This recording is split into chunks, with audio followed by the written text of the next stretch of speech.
há algumas iniciativas, como a de Americana, aqui muito bem representada pela Eli, que pegou o seu aviãozinho com toda a boa paulista, pontualmente, estamos esperando há horas. Eu disse, Eli, vem no dia assim, 9h35, ela já chegou mais cedo, né? Que faz parte do grupo do professor Herbie Carlini, né, um secretário que implantou durante 20 anos CIEPs, com esse nome exatamente, CIEPs, no município de Americana, no interior de São Paulo. Estiveram aqui no fim do ano, o professor Herbie com a sua equipe, e hoje a Eli, né, está aqui representando esse grupo, hoje não só de Americana, mas de Santa Bárbara do Oeste, que é outro município onde o professor Herbie se encontra nesse momento, já iniciando o projeto de horário integral, mas não só horário integral, mas educação integral, com a ideia mesmo dos CIEPs.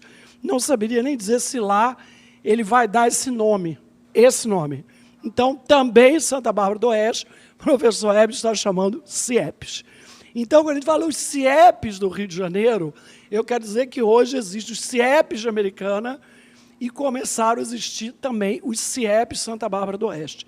2 municípios na região de Campinas, área metropolitana, Grande Campinas.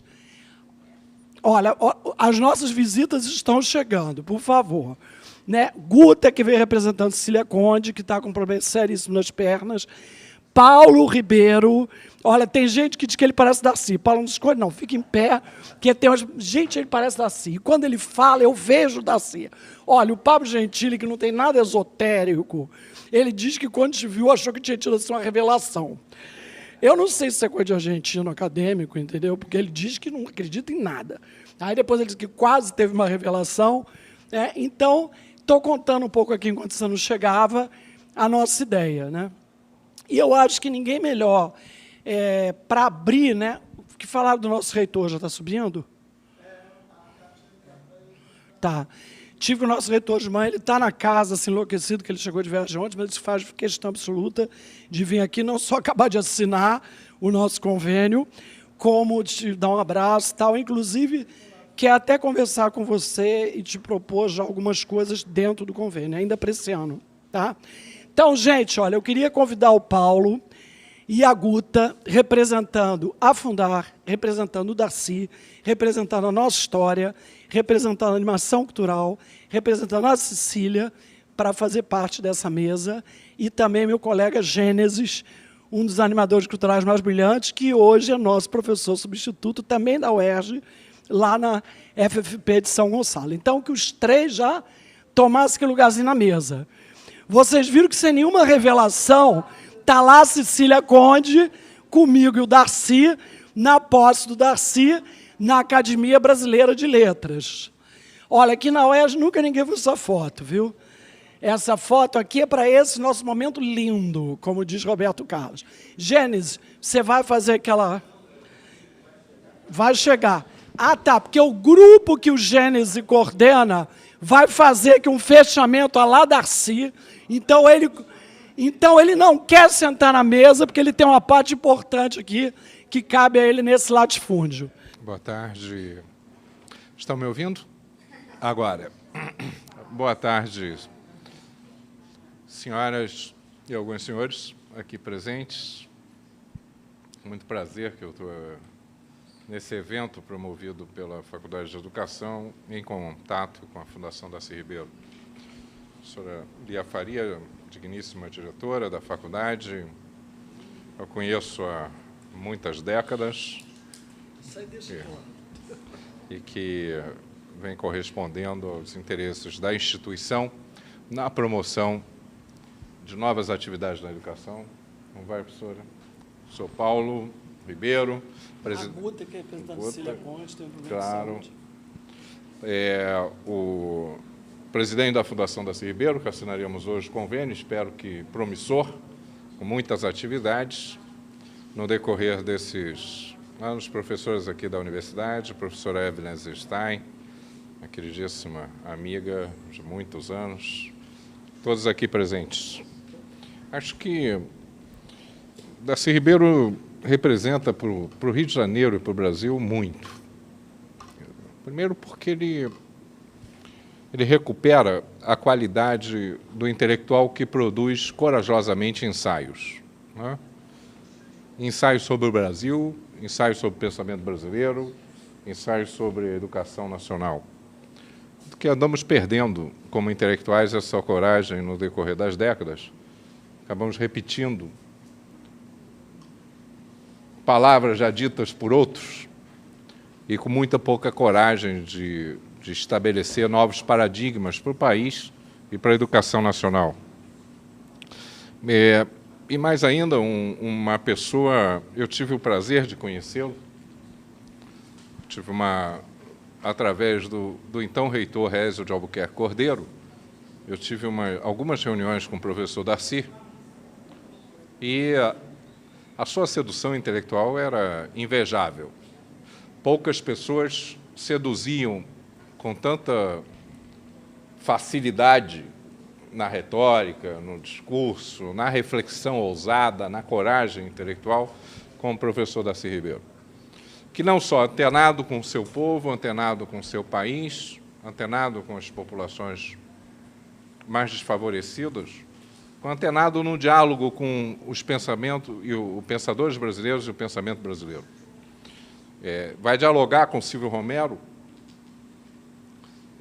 recuperando e relendo o diálogo de Silvio Romero, quando Silvio Romero tratava a mestiçagem como um mal necessário para a sobrevivência do país. Darcy faz um elogio à mestiçagem, dialogando com Silvio Romero, um grande pensador brasileiro, e que pensou o Brasil. Então, ele vai e volta entre os intelectuais, ele navega, dialoga com Sérgio Buarque, dialoga com Gilberto Freire, dialoga com os grandes... vai dialogar com Anísio Teixeira, vai estabelecer um diálogo com um pensamento jovem, corajoso. Então, esse eu acho que o espírito intelectual que necessitamos. Necessitamos de um espírito intelectual corajoso, de um espírito intelectual que dê conta, principalmente da complexidade que é o nosso país, e nesse mundo mais complexo ainda, como é que nós lidamos com essas situações. Eu ontem me disse, eu estou chegando de Portugal, cheguei ontem, ouvi o professor dizendo sobre a Universidade de Coimbra, estive na Universidade de Coimbra, onde eu proferi uma conferência, depois fui à Universidade de Porto e à Universidade de Lisboa, e se percebe um mundo diferente, a Portugal diferente, um Portugal que hoje olha mais para a Europa do que para o Atlântico, mas, ao mesmo tempo, com uma série de novos problemas que estão sendo instalados. Problemas educacionais que a Europa traz, de culturas distintas e etc. Ao mesmo tempo, um olhar para o Brasil de profunda admiração por uma série de soluções que tomamos e, ao mesmo tempo, um olhar de medo, porque saiu em todos os jornais portugueses o acontecimento do helicóptero que nos transformou em sobreviventes de Bagdá. E todos me perguntavam como eu sobrevivia na cidade do Rio de Janeiro. Não andava na rua, se andávamos de colete ou qualquer coisa desse porte. É um mundo estranho, é um mundo a ser descoberto, em um mundo que os desafios da educação, principalmente, se tornam cada vez mais emergentes. Não tem jeito. Nós temos que nos debruçar sobre essa questão com muita coragem, com muita ousadia, como o Darcy Ribeiro nos ensinou. Ou como o legado do Darcy, com coragem, ousadia, inteligência e, principalmente, algo que andamos nos esquecendo, um grande amor pelo povo brasileiro. Bem-vindos, bom trabalho. Acho que, Paulo... Eu vou assinar. Paulo, ali é fogo na roupa, né? Não, assina. Nós vamos fazer um bom trabalho, não vamos? Já soube que você generosamente vai nos manter uma biblioteca atualizada. Já está pedindo que ele venha. Do Darcy Ribeiro. Vamos fazer uma série de atividades juntas, quem sabe nesse terreno do novo, terreno da ousadia, da descoberta da educação. Bem-vindo, acho que será um grande encontro entre a Fundação Darcy Ribeiro e a nossa Universidade do Estado do Rio de Janeiro. Bom trabalho. Boa tarde. Magnífico reitor, doutor Ricardo Castro, Lia Faria, irmã de várias lutas, junto com a Evelyn. Nós trabalhamos juntos no primeiro governo, a partir de 1983, já são 26 anos. A Evelyn também agora que acaba de chegar. Em nome delas e de Guta, que participou, principalmente, eu não participei do segundo programa especial de educação, a Guta participou muito de perto com a Cecília Conde, e nesse programa que Darcy falou que dentro da área educacional foi a coisa mais revolucionária que ele fez na vida dele, foi os animadores culturais, que a revolução... E aí eles vão contar isso com você, que foi com grata surpresa, o resultado superou qualquer perspectiva dele, devido à audácia e os resultados alcançados. Ele não esperava tanto disso, né? E aqui, reitor, é um prazer enorme, estou muito emocionado, porque, na verdade, existe, inclusive, alguns depoimentos aqui, que Darcy foi abafado durante a vida dele pela academia. A academia o rechaçou violentamente. E hoje, quando nós somos convidados pela academia para discutir a obra, é a maior homenagem que o intelectual pode receber isso. Darcy era um homem de desafio e a vida inteira adorava ser provocado e ser desafiado. Ele quis permanentemente o debate com a academia e a academia não o convidava, não o ouvia. Hoje você faz um curso de antropologia, ciências sociais e educação e não estuda Darcy, como teve depoimento aqui, não estuda Anísio Teixeira, não estuda Paulo Freire. Eu acho que a academia tem uma simpatia até muito maior por Paulo Freire, tem todos os méritos e nós somos apaixonados por ele, são companheiros, irmãos de Darcy, Paulo Freire na vida inteira, e a academia não discutiu essa questão. E ele não só na questão de educação, na questão da antropologia, ele que criou o primeiro curso de pós-graduação de antropologia no Brasil, que depois foi para o Museu Nacional, na UFRJ, aqui no Rio de Janeiro, e a instituição inteira hostiliza ele até hoje e não reconhece a contribuição dele e não aceita o debate. Então, hoje, a hora que abre para o debate, e já estão passados 12 anos de sua morte, e se Darcy se estivesse vivo ontem, ele estaria comemorando o aniversário de 87 anos, e nós fizemos, como todo ano, é do Estatuto da Fundação, comemoramos, e sempre tem uns amigos presentes. E a coisa importante que está acontecendo agora é a mudança do país, de vários paradigmas, inclusive o preconceito com o governo Lula. Eu sempre alinhei com um professor, logicamente, com Brizola, e tinha muita crítica a Lula, mas até os preconceitos que tinha hoje também estão se arrefecendo, já é possível notar também resultados positivos pelo governo federal. Não sou filiado ao PT, não é defesa disso, mas eu acho que esse momento novo, que o senhor está chegando da Europa e está narrando, tem que abrir a discussão, olhar, né, para trás e ver o que foi feito para vir para frente. E a coisa fundamental hoje aqui, que a Fundação, o carro-chefe da Fundação, é a educação. Hoje a Fundação dá consultoria para 4 estados brasileiros, para o governo federal, ProJovem, desde a fundação e a concepção, todo o material metodológico foi desenvolvido pela equipe da Fundação, que é grande parte da equipe que trabalhou com Lia e trabalhou com ele nos últimos 20 anos de vida, que está lá, e todos que trabalharam, e quem mais é simpático, a Fundação está aberta para acolhê-los.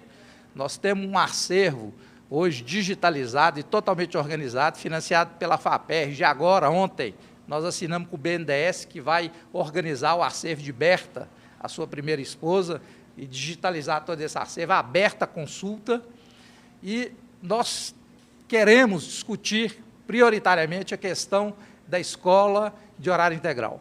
Então, hoje aqui, nós já estamos em negociação com 2 municípios do Rio de Janeiro, Niterói e o do Rio. A Fundação está se propondo, foi formada uma parceria com a Fundação Oscar Niemeyer e com verba internacional da Universidade de Barcelona. A universidade criou o Instituto Oscar Niemeyer e pediu para que a Fundação escolhesse uma obra social importante e que o Oscar achasse que deveria ser recuperado, que eles gostariam de recuperar. A Fundação escolheu o CIEP. Então, com o dinheiro da Universidade de Barcelona, nós estamos escolhendo um CIEP, e a Fundação, junto com a Universidade, a Fundação Oscar Niemeyer, está trazendo os recursos e vai reformar todo o CIEP, voltando à perspectiva inicial. Lógico que tem uma atualização, principalmente tecnológica, de 25 anos, e ganhos, vários outros ganhos que nós tivemos na educação também, para servir de escola de demonstração. Esse nome nós estamos colocando, porque era a expressão que o professor Darcy falava, que o CIEP era escola de referência, era escola de demonstração, para que era a escola honesta que o povo brasileiro podia se espelhar e ser reproduzido. E graças a essa semente e essa grande equipe, a grande qualidade que o professor tinha era de formar equipe, né, e apaixonar as pessoas que trabalhavam com ele, nós estamos querendo construir, administrar em conjunto, né, e aí a parceria com o ERJ vem a somar a isso, assumir essa escola já para o ano que vem, e junto da escola nós estamos criando um centro de produção de educação à distância, que foi o último legado, além da LDB, que o professor deixou, que deixou todo um projeto de educação à distância, que inclusive o nome Universidade Aberta do Brasil, que o MEC adota, foi o projeto feito por ele e denominado por ele.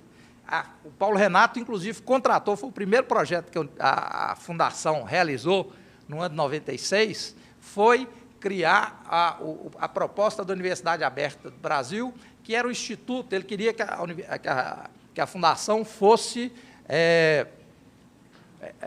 o instituto que iria formar todos os professores do país que não tinha ainda nível superior, que era a exigência da LDB. Então, esse é o primeiro grande projeto que nós estamos prevendo já iniciar o ano que vem, e queremos, desde já, a universidade dentro, e para a gente trabalhar junto. Ontem nós fizemos o lançamento de 3 novos volumes da Fundação. Eu quero também, aqui da biblioteca, tem muito mais outros livros, mas na correria eu trouxe alguns, que são as crônicas brasileiras que eu estou entregando aqui. Eu acho que o ideal seria, poderia sortear aqui ou entregar para a biblioteca, e teria o uso mais amplo. Então, nós estamos deixando vários exemplares aqui das crônicas brasileiras, foram as últimas crônicas que ele escreveu entre 95 e 97, um ano e meio antes da morte dele, quando ele sucede como cronista o Florestan Fernandes, escrevendo toda segunda-feira na Folha de São Paulo. Tem um testemunho que ele escreveu, que é uma mini confissões, né, que o livro que foi o último livro dele, mas nós atualizamos, e tem uma bibliografia dele aqui, muito interessante, que foi bem atualizado o livro, e os fazimentos, vários fazimentos. Ontem nós lançamos, porque as pessoas e a grande mídia também não dá uma grande cobertura para o pensamento do professor Darcy Ribeiro, por motivos óbvios, né? Então, todo ano nós publicamos 2 livros desses, que nós chamamos de fazimentos, que os fazimentos dele e com os companheiros. Esse, deste ano agora, se trata da política de tombamentos realizada no primeiro governo Brizola, quando ele foi secretário de Ciência e Cultura, e que inovou uma série de coisas. Na época, o bonde de Santa Teresa já estava condenado, ia desaparecer. Quando ele descobriu que queria acabar com o bonde, ele falou, então vamos lá tombar o bonde. Então usou o instrumento do tombamento para não deixar acabar com o bonde. O bonde hoje só existe em Santa Teresa porque o bonde é tombado. Poucas pessoas vão lembrar disso. As praias, eu até participei, eu coordenei o projeto de tombamento, 100 quilômetros contínuos de praia. A Ilha Grande tinha 5 torres de 30 metros de altura, que o Roberto Marinho e a Atlântica Boa Vista iam construir, certo? Ia fazer um resort lá, porque já estava saindo com um presídio, e se não fosse o tombamento, ali hoje era um hotel com espigões dentro da ilha, como também as dunas de Cabo Frio, que ia fazer uma BR ligando Cabo Frio a Arraial do Cabo, que também foi utilizado esse instrumento, porque não existia instrumento da área de meio ambiente, não existia sequer a APA, a área de preservação ambiental. Então, ele, com a criatividade dele e com poucos instrumentos na mão, ele era capaz de intervenções nessas diversas áreas. Então, esse aqui é só um dos... Esse é o volume 8, nós estamos publicando já há 4 anos, e queremos deixar aqui. E deixar aberto a todos vocês, eu gostaria depois a relação de todos os presentes aqui, se Lia pudesse passar, e nós temos um boletim eletrônico que comunicamos mensalmente, dando informações sobre a Fundação, e estamos totalmente abertos e satisfeitos com essa presença. Muito obrigado, do fundo do coração, reitor, por essa oportunidade. Muito obrigado. Não, gente, agora a assinatura solene está sendo fotografado, né? Muitas pessoas vieram hoje aqui, né, receber esse convite online, não entenderam muito bem o que estava acontecendo. Eu acho que, eu brinquei, disse que eu e Paulo estamos conclamando a tribo do Darcy. Né? Nós não estamos no Alto Xingu, mas isso aqui é uma pagelança. Né? Então, eu e Paulo estamos conclamando a tribo do Darcy. Daqueles que já sabem que são da tribo do Darcy, daqueles que intuem de alguma maneira que tem alguma coisa nesse Darcy que eu quero descobrir. E eu vou dizer o que eu disse para o Pablo Gentili, aquele dia que eu subi lá com você, que ele disse, acho que eu tive uma revelação. E olha que o cara é ateu. Quando ateu argentino tem revelação, pode contar que é o Darcy. Né? Que ele disse que quando abriu a porta e viu o Paulo, ele disse, nossa, viu o Darcy. Fiquei todo arrepiado. Né? Então, quem conhece o Pablo Gentili sabe que isso não faz muito o estilo dele. Né? Então, para dizer o seguinte, gente, eu acho que esse é um espaço, principalmente, que está dentro da universidade, mas é um espaço que quer repensar essa universidade. É um espaço que quer derrubar os muros dessa universidade. É um espaço que quer não mais ver uma universidade de brancos, de privilegiados, com pátios lotados de automóveis, sendo universidades públicas, e o povão lá fora. E eu acho que a UERJ ela tem tudo para cumprir esse destino. Sempre foi muito mais uma universidade popular, antes mesmo de existir as cotas, é uma universidade que sempre teve negros, é uma universidade que sempre teve alunos da Baixada, e quem está aqui, ex-aluno de UERJ, ou atual aluno de UERJ, ou professor de UERJ, sabe que o que eu estou dizendo não é discurso para a plateia. Então, a UERJ, de alguma forma, já era politicamente correta antes das leis e dos discursos, muitas vezes vazios, do politicamente correto. E esse é um espaço que, ao repensar a universidade, eu acho que as palavras do nosso reitor, Paulo, mostram claramente, né, o Ricardo é filiado ao PT, ele vem do mesmo grupo, né, do meu primeiro partido, que foi o PT, em Nova Friburgo. Em 1982, eu fui candidato a prefeito e ele é vereador. E eu disse para ele, não é à toa que a gente está aqui de novo. Né? E esse meu caso, né, de negação à situação monogâmica, no caso de partido, porque partido é parte, partido é muito pouco, então, pelo menos, eu sou bígama. Então, eu digo sempre que eu sempre fui Dona Flor e seus 2 partidos. Fiquei gozando ele aqui na mesa, falei, olha, mais uma vez você está entre 2 pedetistas e você de petista no meio. Mas não tem jeito, é uma questão de bigamia. E acontece que há muito mais do que nos une do que nos separa. E eu acho que é esse discurso que a gente aprendia com o Darcy. Eu nunca vi Darcy pedir fichinha partidária. Quando eu fui trabalhar com o Darcy, eu era filiado ao PT, tinha sido candidato a prefeito pelo PT, em 1988, em Nova Friburgo, e ele me entregou a CPT, a Consultoria Pedagógica de Treinamento Pessoal, que era um setor estratégico para capacitar todos os professores. E ele entregou a Lia Faria, que era conhecida como a Lia Faria do CEP, a Lia Faria de Friburgo, esta Lia Faria que tinha uma postura, de certa forma, antibrisolista nas eleições de 1982. Foi essa Lia Faria a quem ele entregou a CPT. Um caso típico de sedução da Darcy Ribeiro. Ele olhou e falou, é muito teimosa, muito exausta, mas eu, como mineiro, vou ter aquela paciência, um dia ele ainda vai preencher a fichinha do PDT. Né? Então, na verdade, eu fui um dos casos talvez mais demorados, eu demorei bastante, tive que ir para Niterói, com o Jorge Roberto Silveira, com a ajuda de Bocaiúva Cunha. Né? E aí, entre Bocaiúva, Jorge Roberto, né, e Darcy, aí também é covardia. Né? Tive que preencher a fichinha. Né? Mas dizer, gente, que um dia eu amanheci PDT. E eu amanheci PDT pela história que eu vi dentro do PDT e pela história que eu vi dentro do PT. Eu sou mais PDT do que PT. Eu sou mestiça, esse branco aqui é para tapear, é a negritude e a indignidade, alguma coisa muito forte dentro de mim, talvez por ter tido um pai racista, talvez por ser privilegiada, talvez por ser aparentemente branca, ter nascido e sido criada na Avenida Atlântica. E eu sei como as pessoas iguais a mim, no meu país, pensam.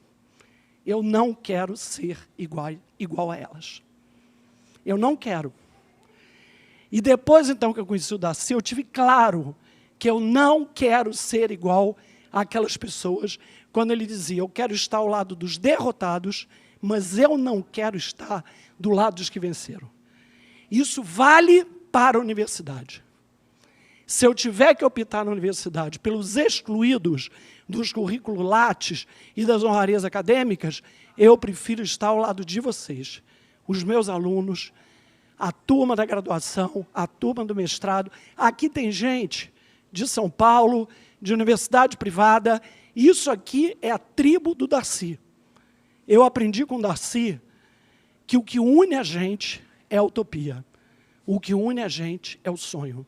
E o que une a gente nessa sala é o compromisso com o Brasil. É isso aí, gente. Olha, é o seguinte, como ele é mais novo, eu deixo ele ser o cacique, porque isso é uma coisa de gênero, entendeu? Que mulher também é muito esperta. Mas eu, querido, eu sou pajé. Eu sou morubixaba, porque eu sou mais velha. E como dizia Brizola, sabe qual é o problema do diabo? O diabo é esperto porque ele é velho. E eu já estou velha. E isso pode ser muito bom, entendeu? Então você pode ser o cacique. Exatamente, mas eu sou pajé, viu?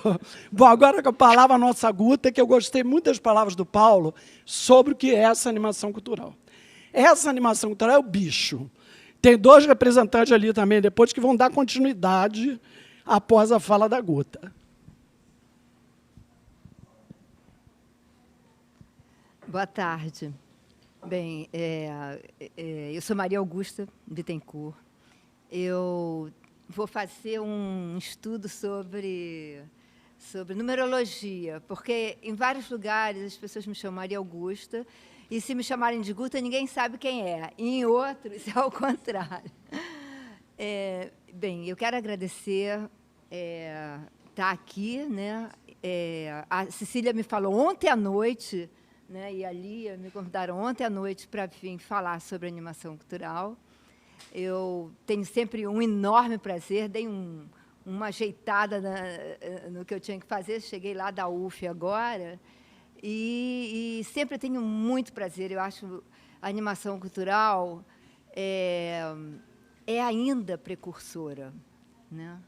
Então, eu quero cumprimentar primeiro vocês todos. Eu tenho muito prazer de estar aqui compartilhando. Acho que essa ideia de fazer, fundar, né, e a UERJ se juntarem e a gente retomar essa força, que eu acho que, depois do CIEP, a discussão sobre educação mudou de patamar para todo mundo, quem pertenceu ao CIEP ou quem não pertenceu. Eu acho que realmente colocou em outro patamar a discussão sobre educação, no Rio de Janeiro, pelo menos.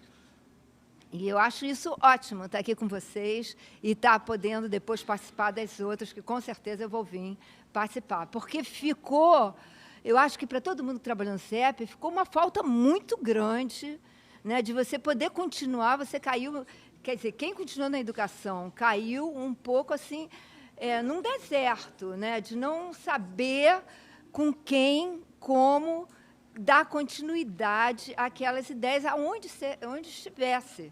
Né? Aonde estivesse, ficou o isolamento.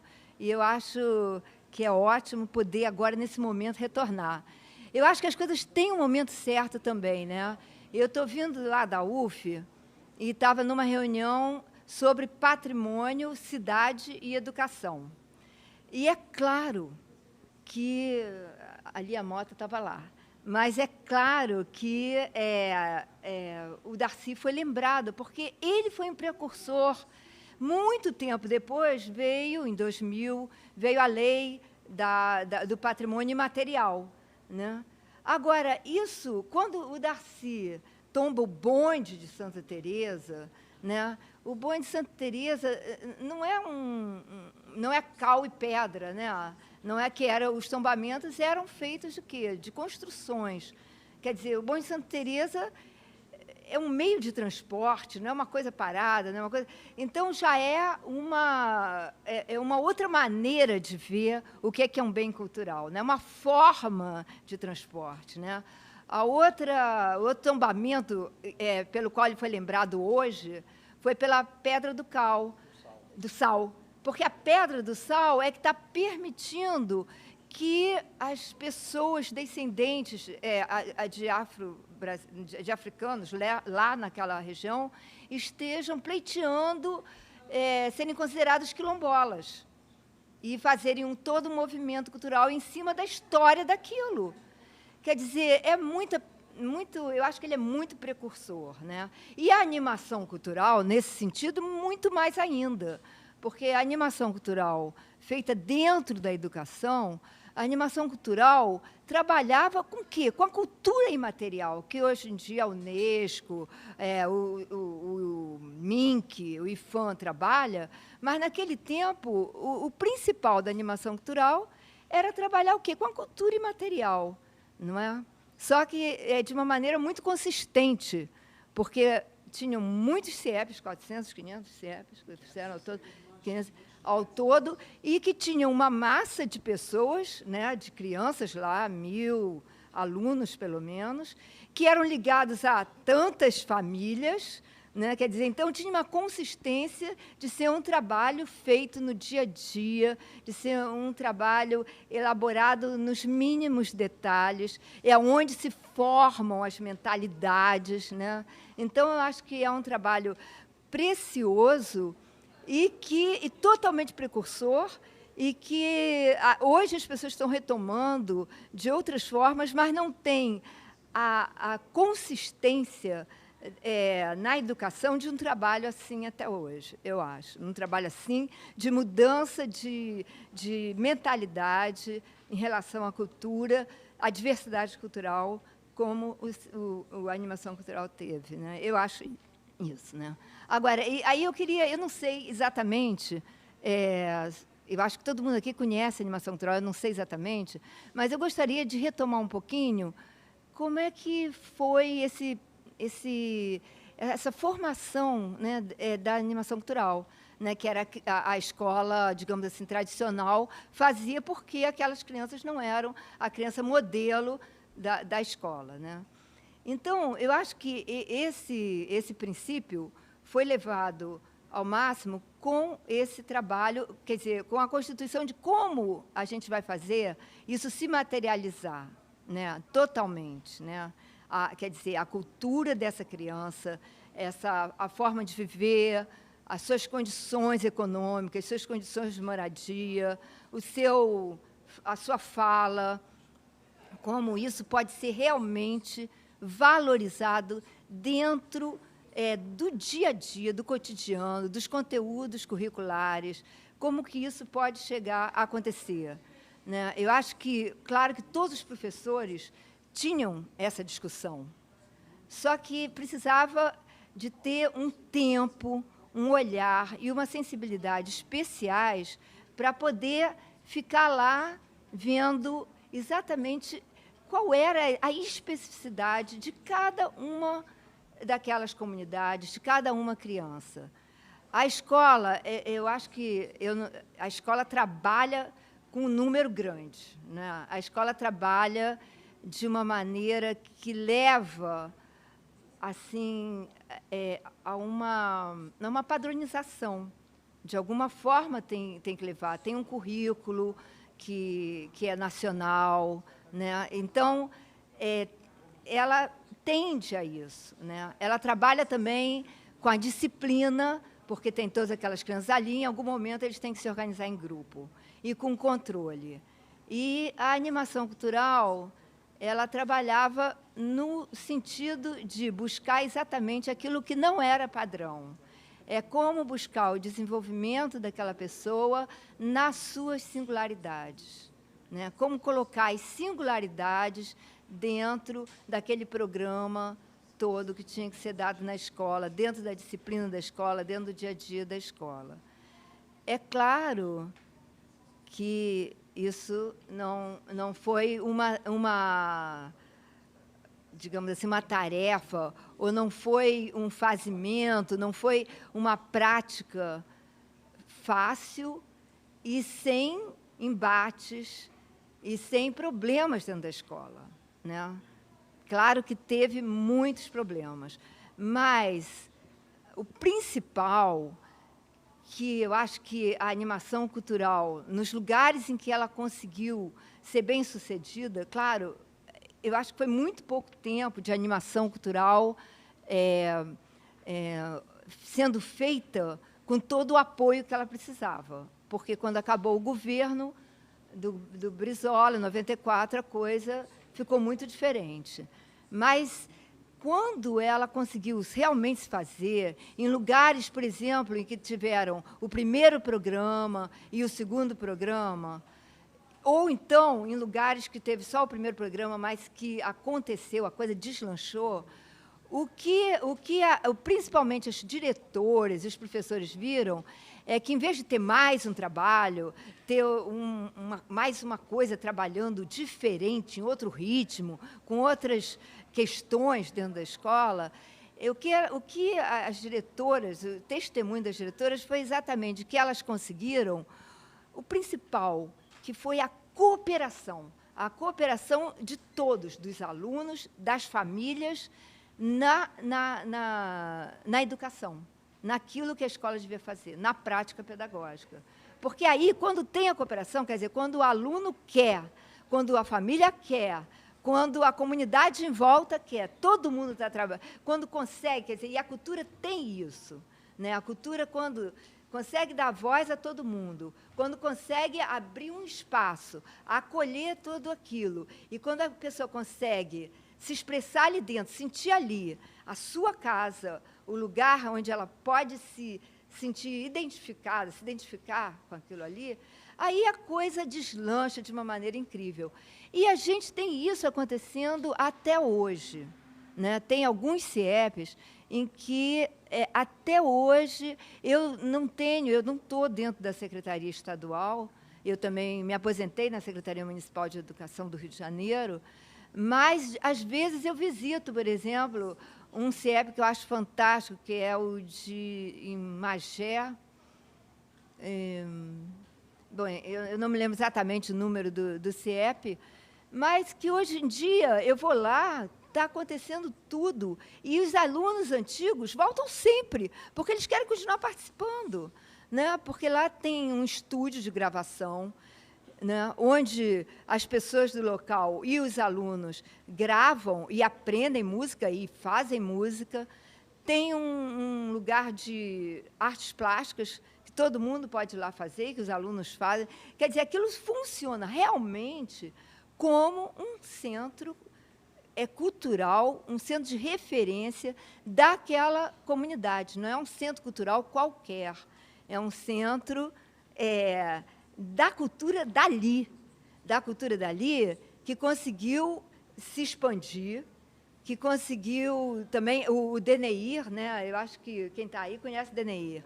É atualmente uma pessoa que já foi 2 vezes à França, com prêmios e tudo mais. É uma pessoa que não precisava estar na animação cultural. E aí foi outro efeito que a animação cultural deu, que eu acho que isso, sim, a gente não pensava nisso, né? Que foi promover um desenvolvimento muito grande dos produtores de arte e cultura desse Estado. Porque vocês imaginam, o Deneir vivia lá em Piabetá, que é um lugar, que é um bolsão de miséria, né? Ele não era uma pessoa rica de jeito nenhum, né? Ele fazia a arte dele, e eu estou falando aqui dele porque eu acho que é um dos exemplos, mas tem N exemplos. E também tinha uma vendinha de doces, né? Como é que essa pessoa, por si própria, poderia ter a formação, ter o encontro com todos os artistas, com todos os pensadores de diversas áreas, né, morando lá, tendo que sobreviver, né? Como é que ele faria isso, né? Como é que ele poderia promover sua arte, né? E a animação cultural... e eu acho que isso foi uma coisa fantástica, porque teve um tempo que a gente se encontrava toda segunda-feira, aqui na UERJ, que a UERJ abriu esse espaço para 300, 400 animadores culturais, essa segunda-feira inteira aqui, trabalhando, trabalhando com reflexão, trabalhando com oficina, né? Então, esse encontro promoveu um crescimento do pensamento político, da qualidade artística, da reflexão cultural mesmo, filosófica, desses animadores que viviam nas regiões mais distantes ou mais próximas do Rio de Janeiro inteiro, do estado do Rio de Janeiro inteiro. Isso daí, eu acho que teve um impacto muito grande na cultura do Rio de Janeiro. Você vai em cidades várias do interior do estado, do sul fluminense, e encontra animadores culturais, hoje em dia, ocupando vários cargos na área da administração pública da cultura, né? E também o surgimento e a promoção de artistas com nome no Brasil, com nome internacional, como Deneir, como Raimundo Rodrigues, como Braga, né? O Raimundo Rodrigues é um artista plástico que hoje é da direção de arte de algumas séries especiais da Globo, que se destacaram pela qualidade, como Hoje é Dia de Maria, etc. e tal. Quer dizer, isso daí foi uma oportunidade de pessoas que tinham uma formação, às vezes autodidata, uma formação popular, né, em arte popular, poderem colocar essa arte no mainstream, colocar uma face toda de arte para todos verem, né, colocar no sistema todo de cultura e de arte. E isso daí, quer dizer, não era o objetivo primeiro da animação cultural. O objetivo primeiro da animação cultural era fazer a integração da cultura local com a cultura da escola, a cultura que trabalhava com saber sistematizado, né, com saber considerado universal. Era essa a grande proposta. E, quer dizer, eu estou falando isso, agora, eu acho que é importante ver que isso não nasce assim à toa, né? Isso nasce de uma vontade, de uma determinação, de uma clareza de pessoas que estavam batalhando o tempo todo nessa direção. Então, Darcy Ribeiro, né, que eu acho que nesse livro, Testamento, tem uma passagem que eu achei incrível, maravilhosa, que é quando ele fala por que ele, que era já uma pessoa de destaque na USP, ele tinha que escolher para onde ele ia caminhar como intelectual, e ele diz, não, eu não posso, como intelectual, fazer estudos sobre os índios, vendo os índios serem massacrados. E aí ele diz que ele escolheu essa ação, né, o intelectual a favor do seu povo, né, na ação. Então, eu achei essa opção, né, quando ele descreve essa opção, uma passagem assim, emocionante, muito emocionante. E eu acho que ele levou a vida dele inteira nisso. A outra pessoa que trabalhou junto com Darcy na construção desse programa, né, de animação cultural foi a Cecília Conde. E a Cecília Conde, ela trabalhava a história dela, sempre batalhando também. Ela foi precursora em várias coisas, ela trouxe para cá a musicoterapia, foi uma escola que eu fiz, eu sou formada em musicoterapia, na arte e educação. E na cultura, ela trabalhou, a pedido, né, do secretário, na interiorização da cultura. Então, em princípio, seria levar a cultura do centro cultural, que era a cidade do Rio de Janeiro, para as populações ignorantes do interior, que não tinham acesso. E aí, a sensibilidade da Cecília fez ela ver que a coisa não era bem assim, que todo lugar tem cultura, né? Aquela frase do Darcy, célebre, dê voz à cultura onde quer que ela esteja, né? Eu acho que é mais ou menos assim a frase, não for, vocês me corrigem, né? Onde existir cultura, dar voz a ela, né? Então, a Cecília, dentro dessa Secretaria de Cultura, antes, né, até do Darcy trabalhando com Grisoli, ela viu, em todo lugar que ela chegava, tinha gente fazendo cultura, né? Então, como levar um grupo de teatro e ignorar o grupo amador de teatro que estava lá, que estava fazendo uma pesquisa maravilhosa, e não promover essa troca. Então, ela inverteu a mão, né? Então, ir lá pesquisar tudo de cultura, os folguedos, toda a cultura mais do folclore e a cultura popular, e todo tipo de cultura que estivesse acontecendo, o jongo, tudo, né? Então, inverteu a mão. A gente é que não sabia, né? A gente, que eu digo centro, é que não sabia de nada o que estava acontecendo, né, no Estado inteiro.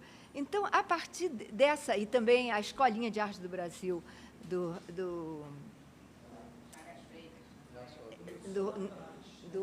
Rodrigues, como é o nome? Hã? Não. Como é o nome dele? Do Rodrigues. Não é Nelson. Ai, me esqueci o nome dele. Ai, deixa lá. Da Escolinha de Arte do Brasil, onde... o artista plástico, Augusto Rodrigues. Obrigada.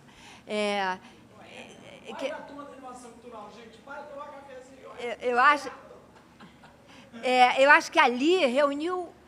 também teve isso, de reunir esse pensamento, né? De que a última fala do Darcy para os animadores culturais, eu não sei se vocês se lembram, ele começou assim, que eu acho que é uma frase assim, maravilhosa. Ele começou dizendo que o povo brasileiro tem na sua cultura uma luz.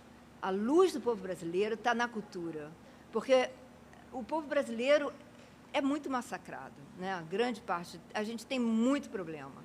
E, no entanto, é um povo que consegue dar uma volta por cima a partir dos seus recursos culturais, né? De entendimento da vida. Você encontra uma pessoa que tem uma vida, vamos ver Cartola, né? Que vida, e como é que, através da arte, ele tinha uma outra vida. Ele não era aquela pessoa miserável que estava ali, ele era uma outra coisa. E assim a gente tem um monte de exemplos, né? Então, a diversidade cultural do povo brasileiro, diferente, e aí o Darcy frisou isso, diferente de muitos povos. A gente tem uma diversidade e tem povos que não têm, que são monoculturais, sei lá, né? Tem uma monocultura, não tem como o Brasil tem, né? Então, isso é o grande, sei lá, tesouro dessa nação, né? E eu acho que ele terminou...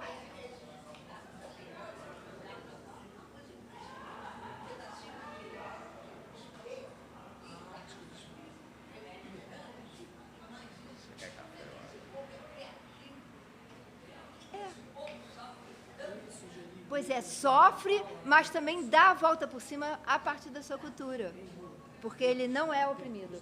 Gente, agora, eu acho que eu acho que eu coloquei algumas coisas aqui, né? Eu acho que eu queria frisar que a animação cultural surgiu a partir de uma vontade política, de uma visão política da cultura, né? Que agora está sendo retomada pelo governo federal a partir de algumas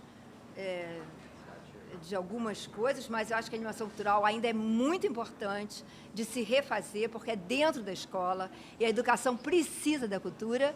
Eu acho que eu já falei bastante, eu queria dar a palavra aos colegas de animação cultural e também a quem quisesse falar.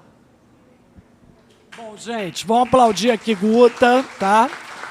Bem, boa tarde, eu sou Elma Correia de Lima, professora da Faculdade de Educação, e acho que compartilhar desse encontro de Darcy Ribeiro é muito importante, porque eu me lembro muito bem dele, independente do que ele foi como educador, quando ele dizia assim, eu quero ser senador, para o pessoal dizer assim, como vai, senador? Eu nunca esqueci disso, né? E nesse como vai, senador, tinha toda uma fala de todos nós, não é? Para dar quase que o respeito, que é essa contribuição que a gente tem que dar. Mas eu gostaria de fazer a minha pergunta, porque atrás de Darcy Ribeiro, a gente não pode esquecer de Brizola, né? Que foi... não é isso?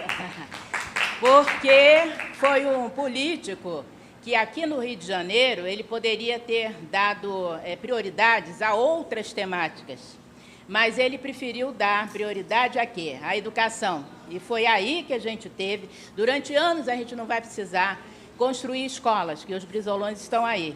Porém, aqui a questão da proposta pedagógica, ela se perdeu por conta de que a gente tem que olhar uma situação bastante séria, que é o seguinte: não se pode mais trabalhar com política de governo. Política tem que ser de Estado. Se a gente estivesse trabalhando com política de Estado, aquela pessoa chamada Gatangorá, né, que todos vocês sabem, não teria desmantelado o trabalho que vinha sendo feito anteriormente.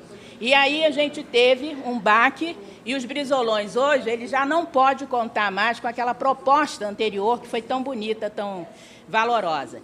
E aí eu queria saber da nossa amiga, não é?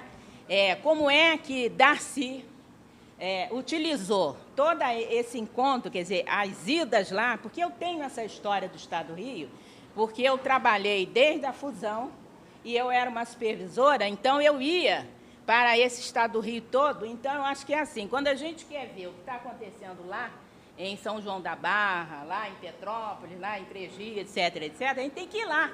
E aí os supervisores é que saíam para fazer isso. Mas quando acabaram com esse técnico, a gente não teve mais quem saísse de lá. E ficava ouvindo através da burocracia. Então, pela burocracia, é muito fácil eu fazer um e-mail, fazer uma coisa, dizendo que está tudo bem, mas eu tenho que ir lá. Não é? Então, acho que aí eu quero saber como é que Darcy, enquanto pessoa que lidava com essas questões culturais, ele conseguiu colocar no programa de Brizola, porque ele estava por trás disso aí, essa amarra, não é? Em termos de educação e cultura, e por isso, dentro disso aí, como é que as escolas, não só o programa dos CIEPs, mas as escolas convencionais, elas recebiam isso. E quais foram os atores fundamentais nisso? Obrigada. Olha, eu quero agradecer também a presença da Andréia do CAP, né? Quer dizer, o nosso CAP também está aqui. Professora Sônia Lopes, ela e Galdense, daqui a pouco vão se esconder atrás da cortina, estão completamente escondidos, né? Professora Sônia Lopes, nossa grande amiga, colega, parceira, professora do FRJ, que vai estar inaugurando junto com o pessoal do ISERJ, né? Agradecer também o pessoal do ISERJ, FATEC, está aqui presente, de colégios particulares, de educação básica, do DEGASE, né, Leonardo, e dizer o seguinte, que também vou fazer um ibope aqui, viu, já para o nosso Iber, viu, Sônia, que dia 12, imperdível, viu, dia 12 agora de novembro, sob a curadoria da professora Sônia Lopes, estará sendo inaugurada, muito bonito, vale a pena ir, Paulo, uma memória, um trabalho, uma exposição no ISERJ, no Instituto Superior de Educação, de Rua Marise Barros, que é um bem também tombado, é um patrimônio, porque nós vamos ter agora o CIELA, que é um grande congresso ibero-americano, que nós estamos com 1.500 inscritos, que vai ser de 16 a 20 de novembro. E vai ter uma pré-abertura, que eu vou estar lá com a professora Sônia, firme e forte, dia 12, às 17 horas, no ISERJ. Vocês estão todos convidados, tá? Porque, afinal, nós temos que incluir o ISERJ também nessa nossa história de memória. Está aqui, né, Raquel, que também discute sobre isso conosco, Sônia, quer dizer, todo um trabalho que a gente vem discutindo e fazendo aqui, de grupos de pesquisa voltados à memória da educação da Escola Fluminense e dessas políticas públicas. Quer dizer, o que ficou de bom, quais foram os nossos equívocos. O que nós não podemos permitir é esse esquecimento, é esse apagamento da memória, né? E agora, com a ajuda aqui do Paulo Ribeiro, que depois, inclusive, que Pablo teve essa revelação, que ele viu Darcy, está ajustando, Gaudêncio? Ele disse que, ao ver Paulo Ribeiro, ele teve uma revelação, que ele viu Darcy Ribeiro. Então, eu já estou tranquila. Não sei se você está tranquilo, entendeu? Guta, respondendo aqui, professora Elma.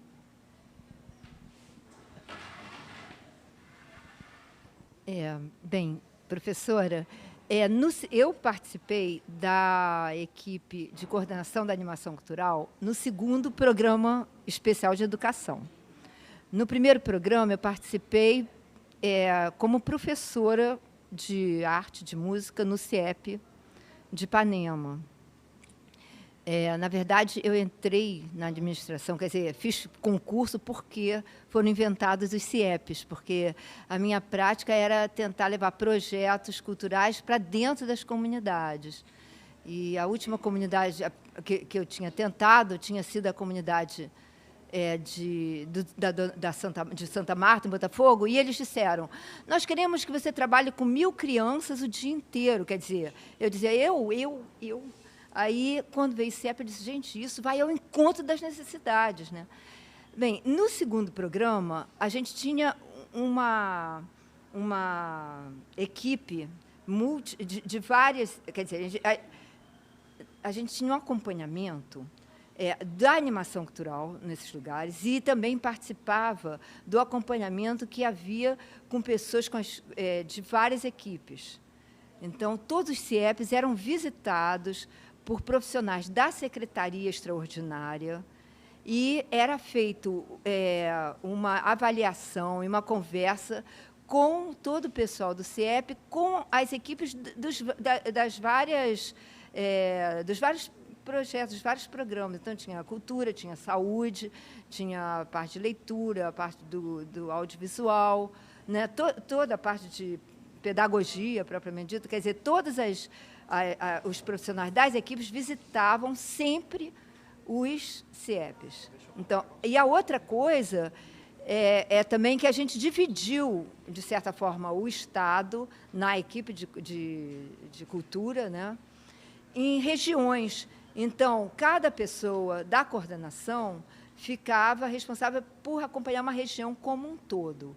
E era a ela que as pessoas se referiam e a gente levava. Então, havia uma troca permanente. Deixa eu falar um negocinho.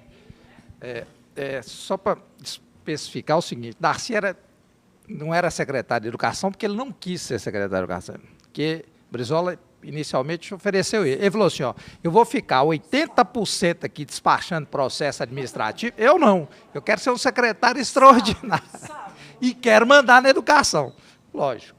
Então, colocou uma secretária que era dele. Ele era secretário de Cultura e coordenador da área de educação. Então, desde o início, a cultura e a educação, na visão dele, já estava, porque ele é secretário de Ciência e Cultura. Então, ele ficava Ciência, Tecnologia e Educação, era a responsabilidade dele. Ele era presidente da FAPERJ também, né? Então, e tinha uma visão, tem um texto que está deixando aqui, o livro sobre os tomamentos, tem a visão geral, nós fizemos um texto sobre o Brasil que os exilados encontraram, a volta deles, de Brizola, Darcy e de todos, né, que participaram e tal. Então, tem uma visão de fundo que é o Rio de Janeiro em si. E tem um artigo brilhante de Joel Rufino, que ele mostra bem isso. É a primeira vez que a Secretaria de Cultura, a cultura, é tratada de uma visão antropológica.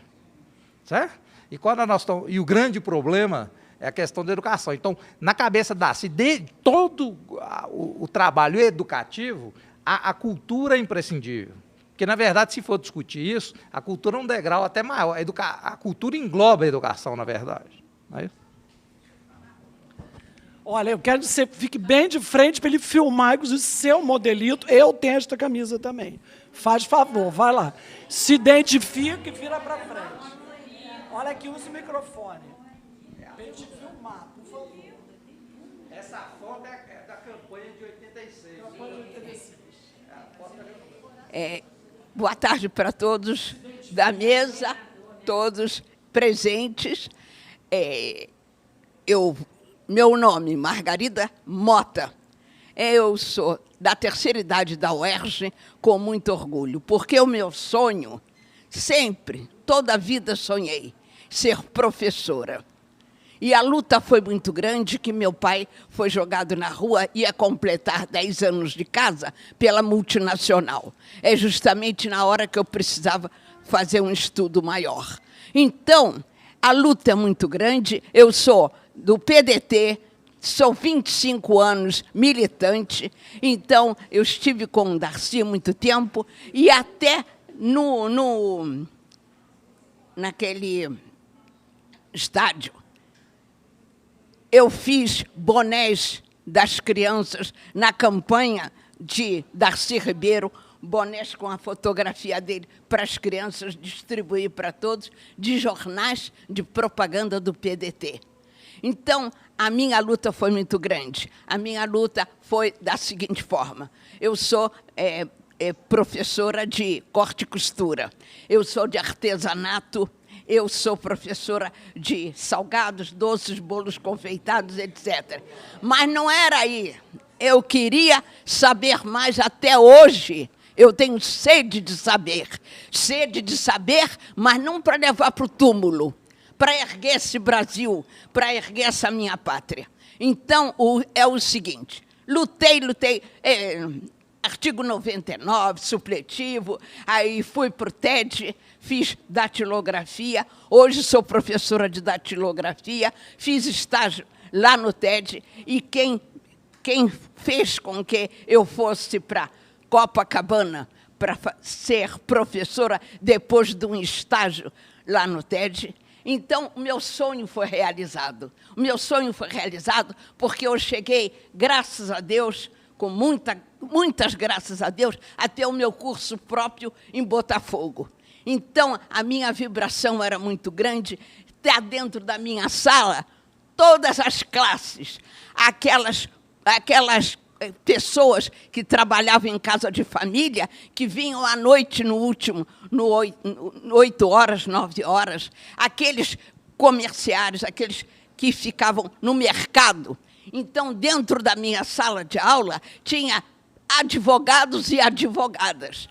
Advogados e advogadas porque eles diziam para mim, Dona Margarida, eu quero aprender datilografia, porque chega numa hora que eu tenho um cliente que eu não sei datilografar, então, porque a secretária vai embora e eu não sei datilografar. Então, eu tive alunos de todas as classes. Então, graças a Deus, foi o meu grande sonho. Deus me deu esta graça e eu hei de levar até para o fim da minha vida a minha missão. Amor à minha família, que é o que está sendo destruída no Brasil. Amor à família e amor à minha pátria. É a minha missão. Então, eu não só frequento as reuniões do PDT. Eu vou para o Modecom, na ABI, Associação Brasileira de Imprensa, eu vou para o Clube de Engenharia, onde estão professores elevados, advogados e pessoas intelectuais, porque eu necessito saber para poder transmitir. Não quero levar para o túmulo o pouco que eu sei. Então, depois que a minha mãe faleceu, eu vim para cá, em 94, estou na universidade. Eu sou aluna e professora. Por que eu sou aluna e professora? Porque as estagiárias são jovens, né? E elas querem saber qual a história do Brasil, a história de Getúlio Vargas, e a PETEC, e a PC, todos nós tínhamos os nossos hospitais.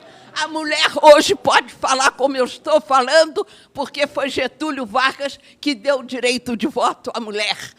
Então, nós temos que observar tudo isso. Se eu hoje estou aqui falando, foi porque o meu pai venceu a multinacional, porque meu pai e os colegas correram para o Ministério do Trabalho, onde existiam as leis trabalhistas. Sandu defendendo os pobres, os necessitados de um tratamento de saúde. E aquele também, SAPs, que também agora... como é? Comida barata, não sei o quê. O SAPs também. Então, eu me sinto muito feliz, porque eu estou vendo aqui não só pessoas com cabelo branco, está pintado, hein, gente? Eu estou vendo muitos jovens. E o que aconteceu? Eu fui para a Conferência Nacional de Comunicação, lá na Faculdade Cândido Mendes. Então, eu disse para um casal de namorados, disse assim para ele, estou feliz, porque eu não estou vendo só cabeças brancas, porque o que eu vejo é a luta de 70, de 80 anos, de 60 anos lutando, e os jovens alienados com essa TV Globo, com essa mídia. Então, nós estamos numa luta muito grande. É preciso salvar essas crianças do crack, da cocaína. Não podemos continuar do jeito que nós estamos continuando. O negócio é o seguinte, quando nós íamos para a sala de aula, antes tínhamos que cantar o hino nacional. No 7 de setembro, a independência. Eu fui no estádio Vasco da Gama, que naquela ocasião era o maior estádio, para assistir às comemorações com Getúlio Vargas. Então, nós conhecíamos nosso presidente. Eu ia com a minha roupa impecável, que a minha mãe preparava, aquele uniforme, saia pregueada, blusa branca, gravata, tá entendendo? Aquele uniforme, o sapato tanque colegial com meia, nós íamos desfilar para o nosso presidente da República. Então, cantávamos o hino da independência no 7 de setembro. E também vou dizer a vocês, a luta é muito grande. Eu pretendo um dia ouvir crianças cantarem o que eu cantei na escola pública. Escola 47, Esther de Melo, em São Cristóvão. Brasil, teu povo é forte, quanto é grande a tua terra. Brasil, em tuas grandes matas verdes, canta passarada em gorjeios mil. Queremos, com a alegria do trabalho e do saber, saudar o céu, nossa linda terra, nosso verde mar. Queremos com prazer cantar as nossas praias brancas, que as ondas vêm beijar. Lembra os homens fortes que vivem a pescar. Cantar é saber viver pelo Brasil, para ensinar ao povo varonil que esta terra forte há de ser nossa até morrer, porque nos viu nascer, porque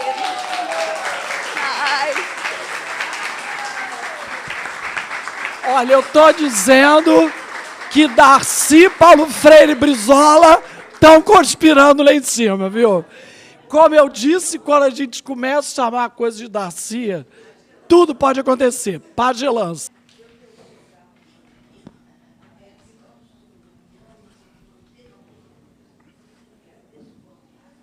Então, agradecer o convite da Lia Faria,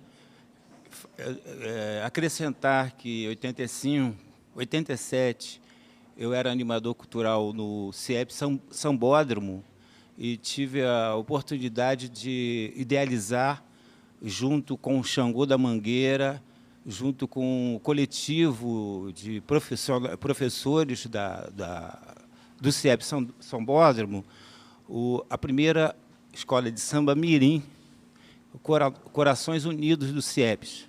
Foi iniciativa minha, junto com os professores, que, de certa forma, foi a primeira, né, escola de samba mirim pública. Antes, só havia o Império Serrano, né? o Império Serrano, e até hoje são 22 anos, 87. Lembro que, em 87, a manchete dos jornais no Carnaval dizia assim: a volta do Estado Novo, porque o primeiro samba escolhido pelas crianças foi em homenagem a Leonel Brizola. Então, o quadro era um quadro realmente de luto. Hoje a gente vai apresentar aqui poemas de Darcy Ribeiro e, de certa forma, o nosso grupo chamado Os Goliardos.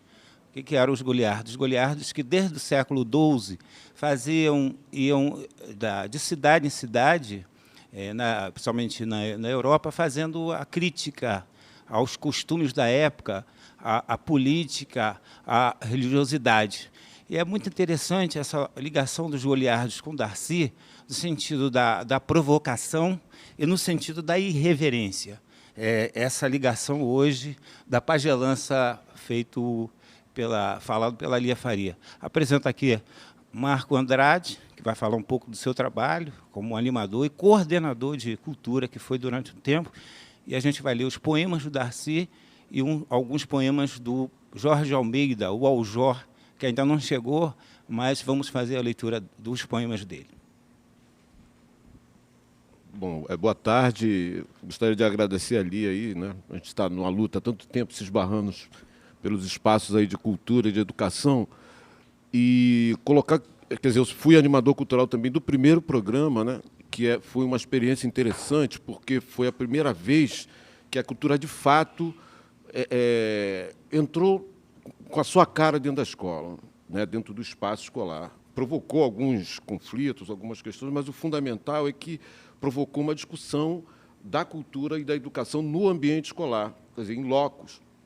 Os professores, os alunos, a comunidade como um todo estavam realmente envolvidos com o CIEP. O CIEP foi um impacto tão grande na comunidade que no entorno do CIEP só se falava em CIEP. Né? Era uma coisa interessante, o impacto na comunidade foi uma coisa muito grande. Uma que você tinha a cultura, o modo de vida daquela comunidade estava dentro da escola. Né? O aluno ia para lá e, com a figura do animador cultural, garantindo espaços de expressão desse aluno, das questões que ele apresentava, as questões culturais que ele vivenciava na sua comunidade, estar dentro da escola era uma grande novidade e, por outro lado, também provocava algumas reações. Né? Mas que essas reações eram reações interessantes, porque a partir daí a escola passava a ser uma escola de fato viva, que estava discutindo uma maneira um caminho para se avançar nesse processo de educação. Então, eu fui dos últimos animadores a pedir exoneração. Minha exoneração eu pedi a Lia Faria. Quando a Lia era secretária, minha exoneração foi pedida a Lia Faria. Né? Então, eu fiquei bastante tempo, né, assim, resistindo a esse processo, porque era uma coisa tão encantadora, aquele primeiro momento, foi tão forte para a gente, que era difícil você até abandonar o barco, mas a gente sabia que já estava realmente, não tinha como a animação cultural sobreviver sem você ter um programa que realmente desse suporte, né, para que você pudesse avançar nas questões culturais dentro do ambiente escola. Né? Agora vamos para a poesia do Darcy Ribeiro. Né? A primeira poesia é mais. O que é que eu quero da vida?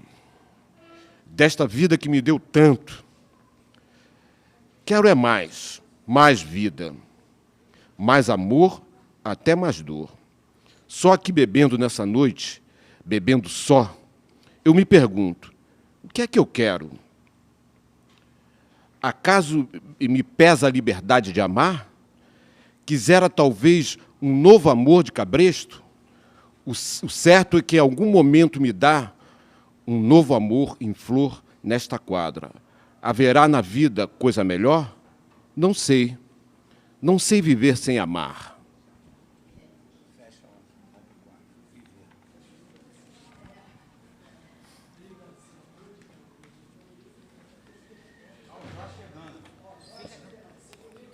Viver. O que é que eu quero? Quero viver com tesão, pouquinho que seja. Tesão de beijar, de trepar, de viver. Isso só o que eu quero. Viver.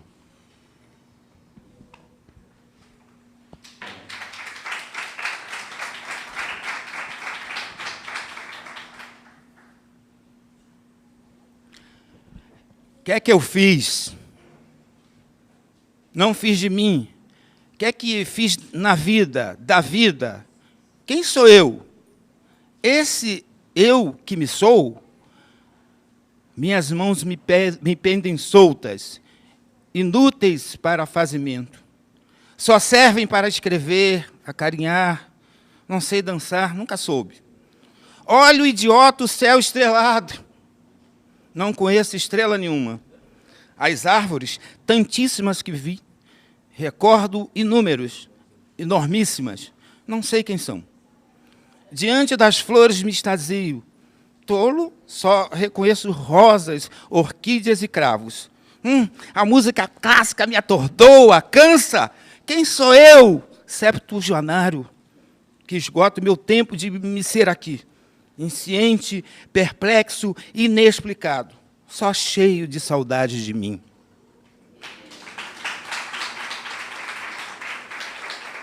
Lanças.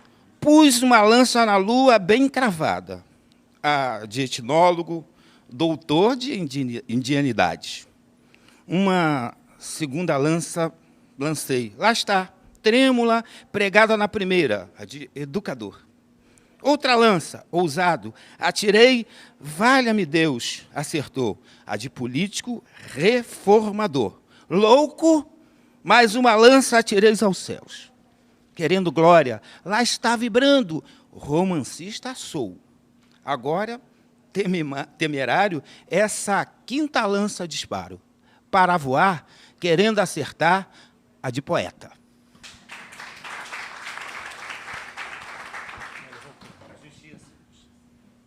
E a justiça? E você está rindo de quê? E você está parado por quê? Cidadão comum roubou para comer sonhos que são vendidos na TV. Foi algemado, levou porrada, não teve perdão. Teve a cara estampada no noticiário nacional. Inimigos da sociedade e dos bons costumes. Por sorte não virou estrume.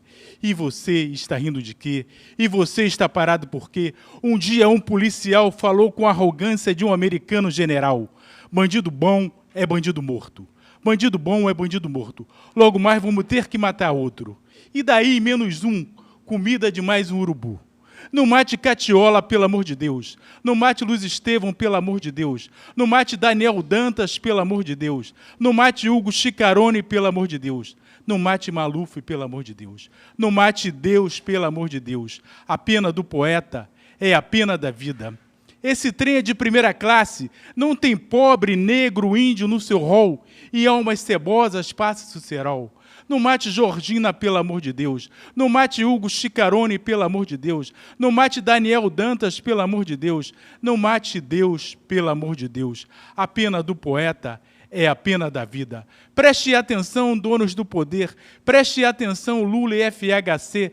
A justiça no Brasil é uma indecência. A soltura de Daniel Dantas foi uma indecência. E você está rindo de quê? E você está parado por quê?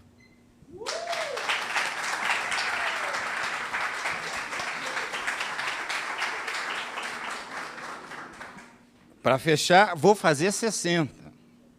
Vou fazer 60 porque já fiz 50, como muita gente. Só quem já fez 59, brevemente fará 60. Mário de Andrade, eu também sou 300, sou 350. Há mais de meio século, banho-me no mutante, rio da vida. Eu não quero ser bebido como Coca-Cola, é preciso um gesto ritual, uma liturgia toda especial.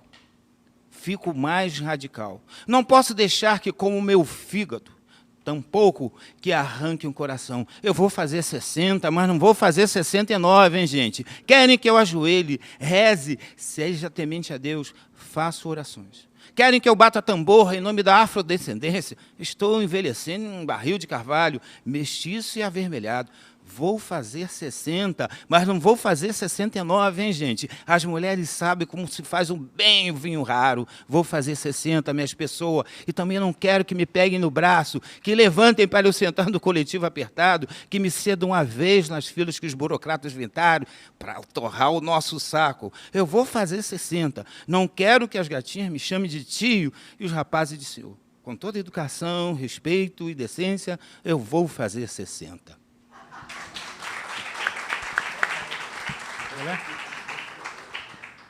Vai levar qual?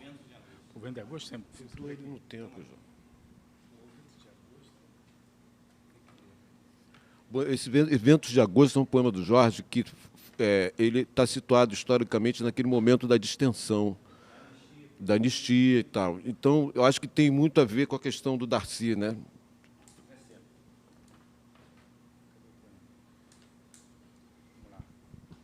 Ventos de Agosto. É nesses dias, apressados dias, que se torce num balhado veloz para pegar o rabo ardente do futuro mais próximo, eu não pude em nenhum momento arrotar saudade. Eu quero vomitar profanamente a desgraça do meu povo no sacro banquete sanguinário dos generais.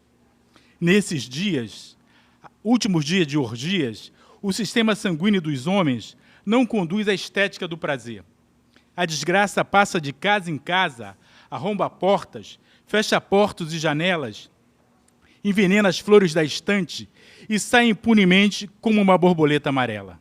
Eu só penso que a minha casa não tem mais portas, tudo dela sai como o vento escapole dos meus dedos. Eu não quero ter nada nas minhas mãos, nem o seu mágico retrato de infância. Eu quero me abraçar com o mapa do perigo, aquecer minha alma, vaso alquímico de contraditórias emoções, e queimar os dias como só as crianças levadas queimam. Você, mulher, se diluiu nesse copo de história que incendiou minha consciência e embriagou os sentidos. Como um cometa feroz, tropeço em ideologias e sigo olhando para as estrelas adiante. Seu cheiro eu já não sinto mais. Como uma bailarina, seu cheiro eu já não sinto mais. Era gostoso ver você caminhar como uma bailarina pelas ruas do sistema respiratório. Do meu lado direito, no último vagão do trem da morte, está sentado um homem que tem a cara de muitos homens, um homem que eu vi crescer com dificuldade, um homem que saltou do ventre andando e caiu com a cara no mundo, e ficou com o mundo graçado na cara. Ele roubou frutos comigo na primavera violentada de nossa infância.